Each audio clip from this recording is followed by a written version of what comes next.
and welcome again to the Stop, Breathe, Feel, Create podcast. I'm your host, Lauren G. Koch, your hostess with the mostest, and this is the first of the Pause series.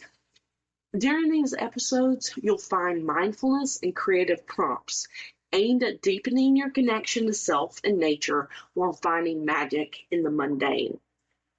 I'll be presenting this episode more in a conversation style to inspire your practice rather than a guided session, so you can take what's in alignment for you and leave the rest. And also, you'll be able to find guided meditations and resources like that over on my YouTube channel and website. So don't worry about taking notes. You can refer back to this whenever you're ready and with a notebook in hand. Let's get started. One of my favorite ways to purify and release the past, especially this time of year, is using the 4 elements. I like to ask myself, what emotions are weighing me down? Then I'll bathe them away with water. I love taking long, sensual, ritualistic baths or showers, especially on the new moon and the full moon, using bath oils, salts, or soaps made with intentions and correspondences. I follow that by embodying air. What thoughts no longer serve me? Then using incense smoke or the wave of selenite wand or feather, I'll encourage air to move the energy out of my body. Then I'll ask myself, what weight am I carrying that I can return to earth? I do this by selecting a stone and release my burdens into it. I even have a dish by the back door where I enter the house filled with salt and a black stone or two to release the things I've been holding on to throughout the day that don't serve any purpose in my life, but for some reason they're bogging me down, right? And this could be inner critic stuff, awkward interactions that I've had, or the like. And then the 4th one is what habits or emotions are restricting my growth. And I like to release them by writing that on a strip of paper and burning it. Fire next to water is my favorite element. So you'll be finding a lot of burning rituals in my arsenal. And as always, remember to use caution when working with open flame. Even though I have years of experience working with fire as a sculptor, it's always good to remember to practice fire safety, no matter how much experience you have, because it only takes a moment for disaster to strike. What elements are you most connected or drawn to? I'd love to know. Please always feel free to, reach out via Messenger and start conversations. I love talking to y'all. That brings us to the next thing that I'd like to talk about, and that's visioning boards, journaling, and organizing your schedule regularly.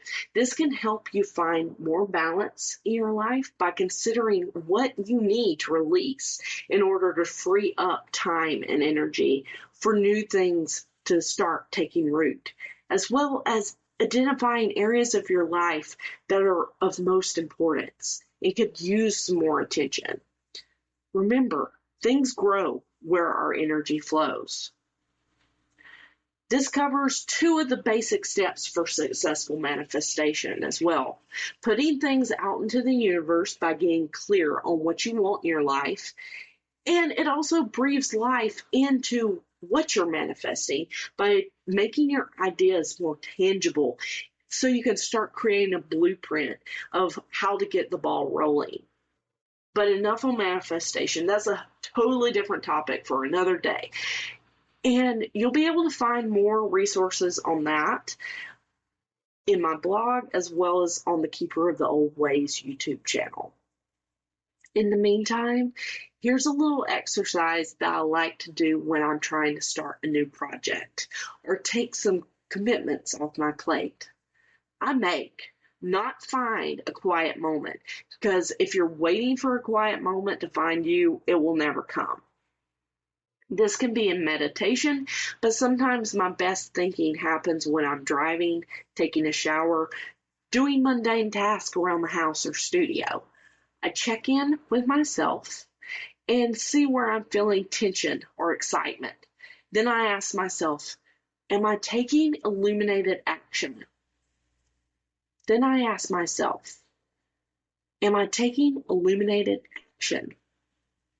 Am I purpose-driven, focused, heart and head aligned, assertive, and respectful of both my time, energy, relationships, surroundings, you name it?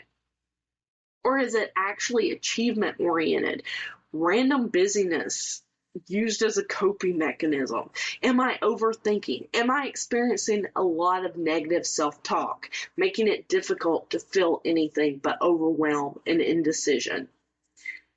This will help you identify whether you're working in a state of anxiety because you think you should be doing something, or if it's fueled by ego rather than being for your and the collective's greatest good. I'll leave you with a journal or intuitive card reading prompt for the full moon in Leo that we'll be experiencing this month. Grab a cup of tea, your journal or a favorite deck, and light a candle or some incense. Of course, don't do this while driving, but if something pops through while you're listening to this on the road or wherever, use a voice memo or pull over and write down some of your musings. Here's the questions to contemplate. How can I get in touch and deepen my connection with self-expression during this time? What is it that my heart and soul want to share with the world? What triggers my negative inner dialogue when I step out of my comfort zone? Where do I need to take a powerful stand? Don't worry, I'll drop these prompts in the show notes as well. And I'm sure there'll be some flashy graphics on social media, so be sure to follow and subscribe across platforms. You can find the links in the show notes as well. That's all for now. Next episode will be a conversation with a dear friend of mine to kick off the Igniting the Flame series. As always, if you have questions or would like to learn how to work with me as a mentor while stepping onto your illuminated path, definitely reach out and start a conversation or check out the offerings that are currently available on my website. Until next time, many blessings, and remember to stop, breathe, feel, create.